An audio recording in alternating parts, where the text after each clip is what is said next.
보통 우리가 지구 반대편에서 일어나는 어떤 국지적인 분쟁에 대해서 생각할 때 약간 그걸 연못에 던진 돌멩이쯤으로 여기는 경향이 있잖아요. 네네, 그렇죠.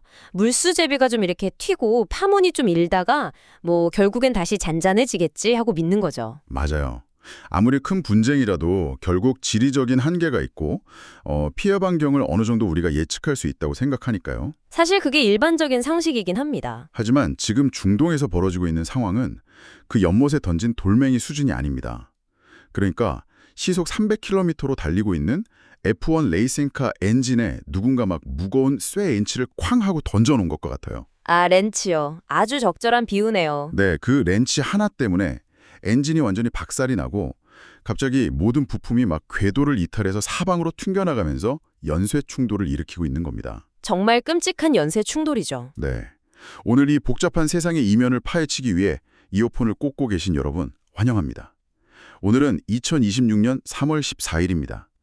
현재 전 세계의 이목이 쏠린 곳, 바로 폭풍의 눈이 된 중동 상황을 한번 들여다보려고 합니다. 네, 지난 2월 28일이었죠. 미국과 이스라엘이 이란을 상대로 군사작전을 시작했습니다.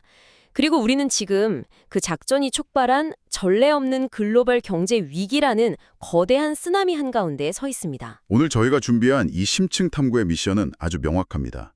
저희가 확보한 군사, 외교, 그리고 경제 관련 심층 분석 기사들을 바탕으로 이란 지하 깊숙한 곳의 그 우라늄 문제가 도대체 어떻게 여러분이 당장 내일 구매할 컴퓨터 칩의 가격이나 마트 장바구니 물가를 결정짓고 있는지 그 연결고리를 해독해내는 겁니다. 맞습니다. 오늘 다룰 출처 자료들을 보면 미국이 쥐고 있는 군사적 선택지의 현실적인 한계부터 호르무즈 해협 봉쇄가 전 세계 공급망을 어떻게 붕괴시키고 있는지 아주 구체적인 메커니즘을 다루고 있거든요. 그리고 본격적인 분석에 들어가기 전에 저희가 꼭 짚고 넘어갈 부분이 하나 있습니다. 네, 아주 중요한 부분이죠. 오늘 저희가 파헤칠 자료들에는 과거 오바마 행정부의 합의라던가 트럼프 대통령의 정책, 그리고 여러 국가들의 정치적 이해관계가 아주 적나라하게 등장합니다. 하지만 저희는 특정 국가의 이념이나 정당의 정책을 지지하거나 비판하기 위해서 이 자리에 있는 게 전혀 아닙니다. 네네, 절대 아니죠. 냉혹한 지정학적 체스판 위에서 벌어지는 일들이 어떻게 데이터와 경제적 수치로 변환되는지 오직 인과관계와 사실에만 집중해서 아주 객관적으로 전달해 드릴 거라는 점 미리 청취자 여러분께 분명히 말씀드립니다. 좋습니다. 그럼 이 거대한 연쇄 충돌의 첫 번째 도미노부터 한번 살펴보죠. 도대체 미국과 이스라엘은 왜 하필 이 시점에 방아쇠를 당겼을까요? 역시 모든 문제의 중심에는 이란의 그 핵 프로그램이 있겠죠. 맞습니다. 정확히는 무기급 우라늄 농축 문제입니다. 자료를 보니까 숫자가 아주 명확하게 나오더라고요. 현재 이란에는 약 400kg의 고농축 우라늄이 축적되어 있다고 합니다. 사실 일반인 분들은 이 400kg이 어느 정도 양인지 잘 안 와닿으실 텐데 네, 저도 처음 해보고 감이 잘 안 왔거든요. 간단히 말해서 과거 히로시마에 떨어졌던 것과 같은 핵폭탄을 무려 10개나 만들 수 있는 분량입니다. 와, 10개요? 세상에. 네. 게다가 이란의 새로운 최고 지도자인 모주타바 하메네이는 전임자보다 훨씬 더 강경한 인물이거든요. 그 강경파 지도자요? 맞습니다.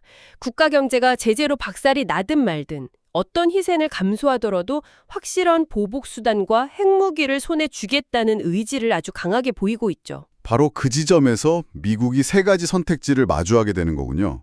첫 번째는 그 이스라엘 내 강경파들이 지지하는 방식인데 특수부대를 직접 투입하는 겁니다. 네, 1000명 이상의 정예병력과 공중 지원을 동원해서 우라늄을 물리적으로 탈취해 오거나 파괴하는 작전이죠. 근데 자료에 있는 군사 전문가들 분석을 보면 이 첫 번째 옵션은 현실성이 매우 떨어진다고 하더라고요. 네네. 왜냐하면 이란의 주요 핵시설들, 예를 들어 포로도 같은 곳은 단순한 건물이 아니거든요.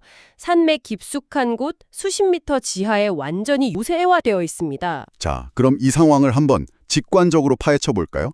그 특수부대 투입이라는 건 막 방호복 하나 없이 맨손으로 산속 깊은 곳에 있는 거대한 말벌집을 떼어내려는 격 아닙니까? 하하, 네.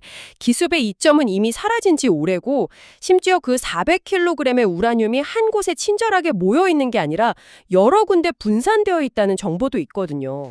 그러니까 작전 실패 리스크가 너무 크네요. 맞아요. 게다가 설령 기적적으로 우라늄을 다 빼앗아 온다고 해도 이미 이란 과학자들의 머릿속에 들어있는 농축 기술 자체를 지워버릴 수는 없잖아요. 아, 기술이 남아있으면 언제든 다시 만들 수 있다는 뜻이군요. 그렇죠. 그래서 두 번째 선택지가 나오는 겁니다. 바로 지속적인 폭격이죠. 잠깐만요. 여기서 제가 하나 좀 딴지를 걸고 넘어가고 싶은데요.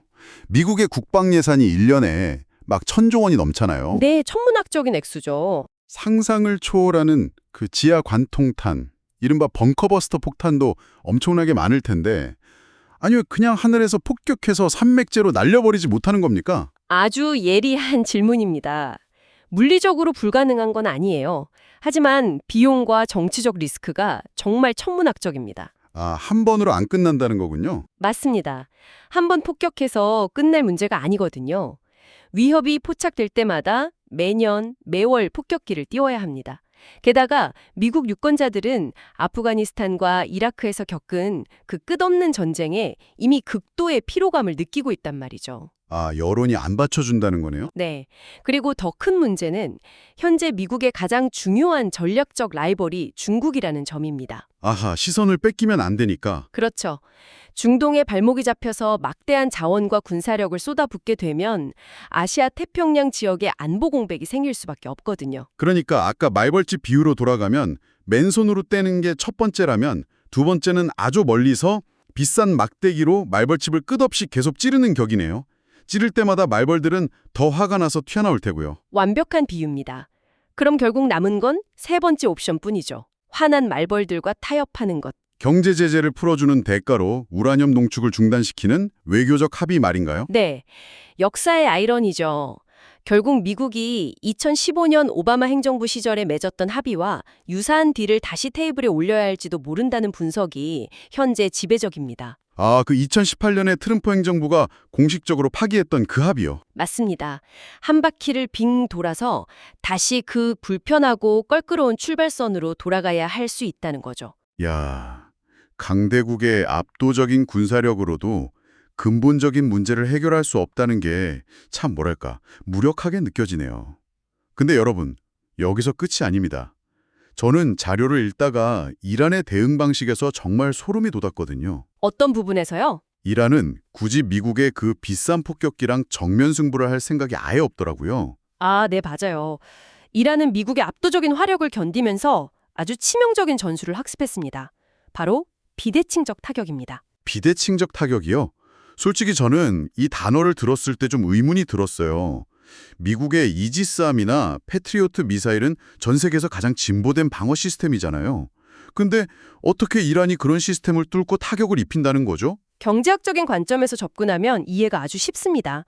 미국의 요격미사일 한 발 가격이 수십억 원에 달하거든요. 네, 엄청 비싸죠. 반면에 이란이 만드는 자폭 드론은 대당 2천만 원에서 3천만 원 수준에 불과해요.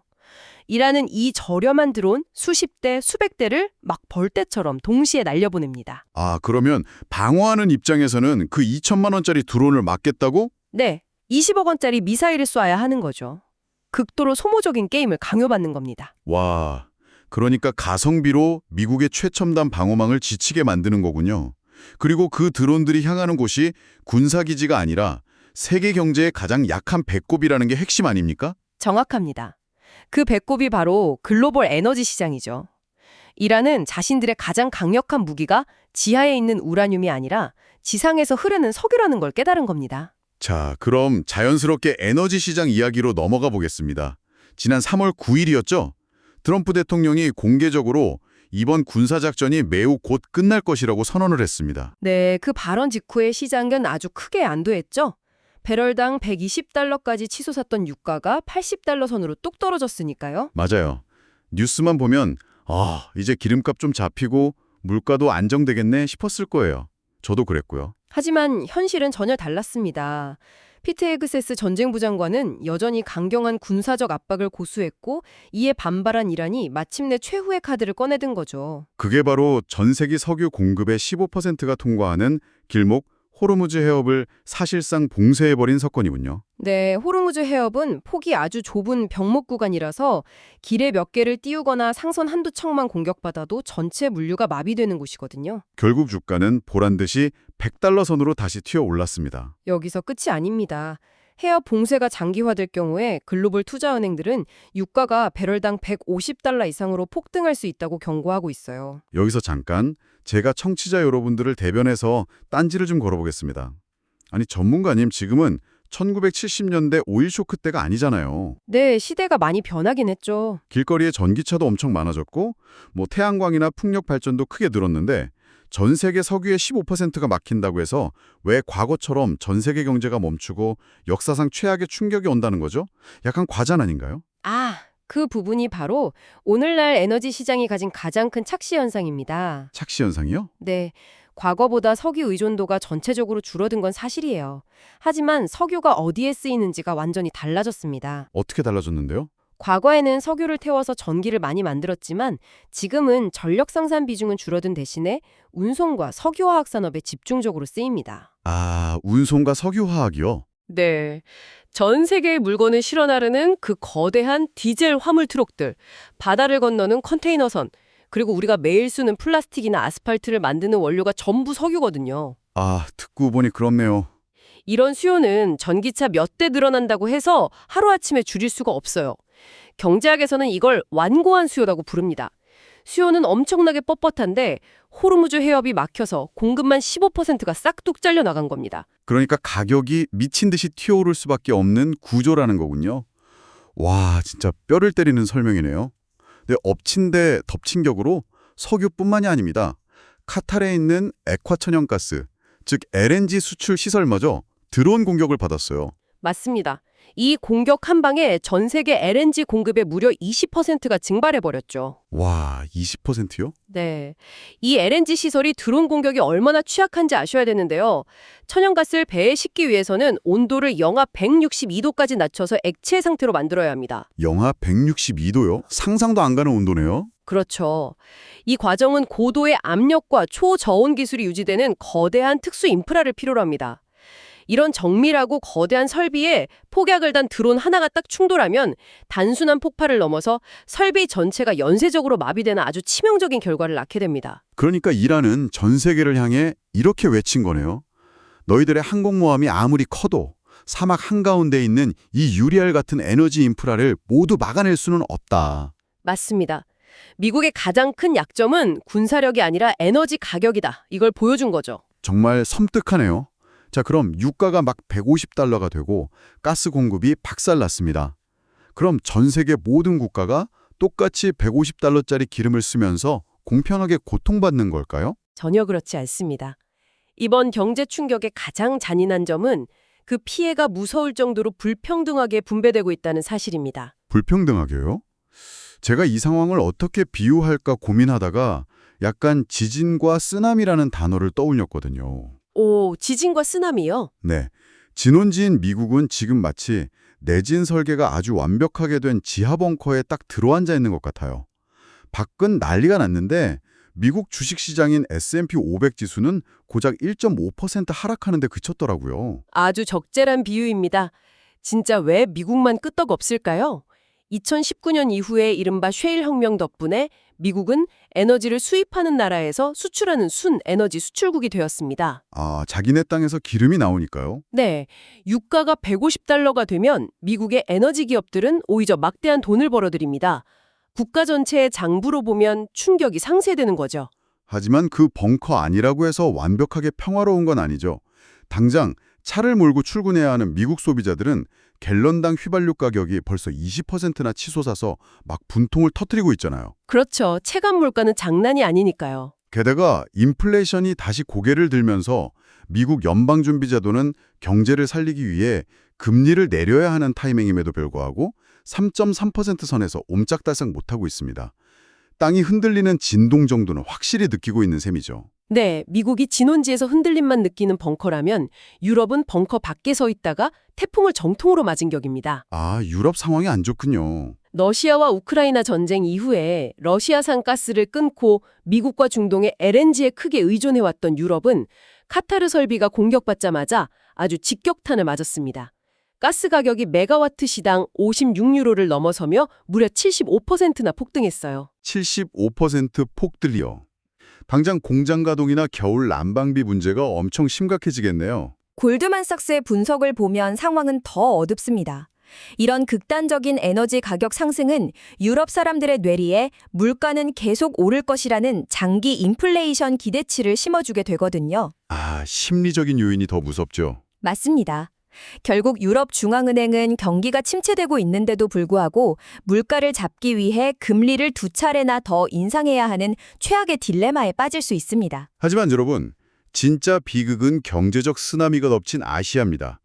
유럽은 그래도 강풍을 맞고 버티는 수준이라면 아시아는 아무런 방어막 없이 해일 자체에 그냥 휩쓸려 내려가고 있거든요. 네, 통계를 보니까 아시아 국가들은 호르무즈 해협을 지나는 원유의 87%, LNG의 86%를 소비합니다.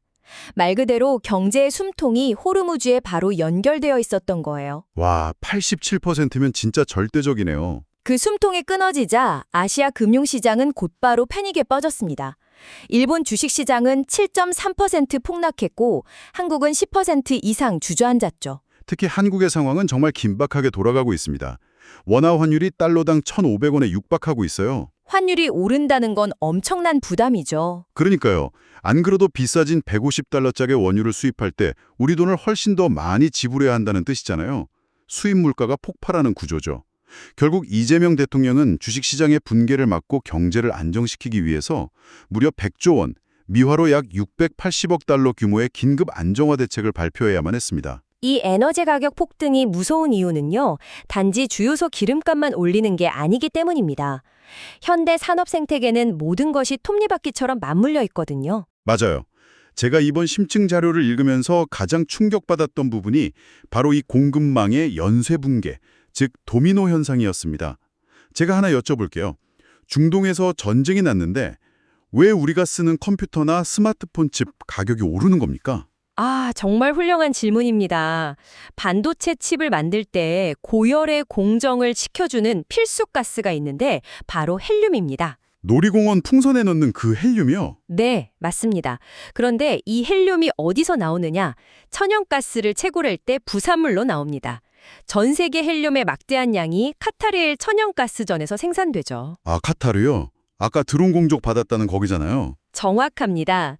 천연가스 시설이 드론 공격을 받아 멈추니까 헬륨 공급이 끊기고 결국 아시아의 첨단 반도체 생산 라인까지 멈춰설 위기에 처한 겁니다. 와, 천연가스 부산물인 헬륨이 없어서 컴퓨터 칩을 못 만든다니 진짜 상상도 못한 연결고리네요. 황 가격 상승도 같은 원리죠? 그렇습니다. 원유를 정제할 때 불순물로 나오는 게 황입니다. 중동의 원유 공급이 줄어드니 정유소 가동이 줄고 당연히 황 생산량도 급감하죠. 근데 황이 어디에 쓰이길래요? 문제는 이 황으로 황산을 만들고 그 황산을 바위에 부어서 녹여내야만 구리를 추출할 수 있다는 겁니다. 아, 구리요? 전선이나 전기차 모터에 필수적으로 들어가는 그 구리 말씀이시죠? 맞습니다. 기름이 안 나와서 황이 부족해지니 구리를 못 캐고 구리가 없으니까 전 세계의 친환경 에너지 전환이나 전기차 인프라 구축도 올스톱되는 나비 효과가 발생하는 겁니다. 세상에! 게다가 천연가스 가격 폭등은 질소비료 생산 비용을 미친 듯이 끌어올려서 결국 내년 식탁에 오르는 빵값 폭등과 식량 부족 공포로 직결됩니다. 야, 숫자로 듣는 경제 지표보다 현실은 훨씬 더 가혹하네요. 개발도상국들은 이미 일상이 완전히 무너지고 있어요. 방글라데시는 그 치솟는 에너지를 감당하지 못해서 국가 휴일을 강제로 앞당겼고요. 필리핀은 전력 소모를 줄이려고 가장 더운 점심시간에 정부 청사에 에어컨을 끄고 있습니다. 여기서 또 하나의 역설이 등장하는데요. 중동에서 기름값이 오르면 사우디아라비아나 아랍에미리트 같은 걸프만 국가들은 돈을 막 쓸어 담을 것 같잖아요. 네, 당연히 그렇게 생각하죠. 산유국이니까요. 근데 실상은 정반대입니다. 왜 그런 거죠? 아무리 유가가 150달러로 올라도 호르무즈 해협이 막혀서 배가 나가지 못하면 석유를 단 한 방울도 팔 수 없기 때문입니다. 막대한 GDP 손실을 보고 있죠. 아, 배가 갇혀버리는 거군요. 게다가 더 뼈아픈 건 두바이나 리야드 등이 수십 년간 막대한 돈을 들여서 구축해온 안전하고 세련된 글로벌 투자처라는 이미지가 산산조각 났다는 겁니다. 외국인 투자자들의 자본이 썰물처럼 빠져나가고 관광객들의 발길도 뚝 끊어지고 있죠. 와, 결국 진원지인 미국을 제외하고는 유럽, 아시아, 심지어 중동의 부유한 국가들까지 모두가 각자의 톱니바퀴에 끼어서 피를 흘리고 있는 셈이네요. 맞습니다. 그래서 지금 전 세계 중앙은행 총재들과 정치인들은 그야말로 지옥 같은 딜레마에 빠져 있습니다.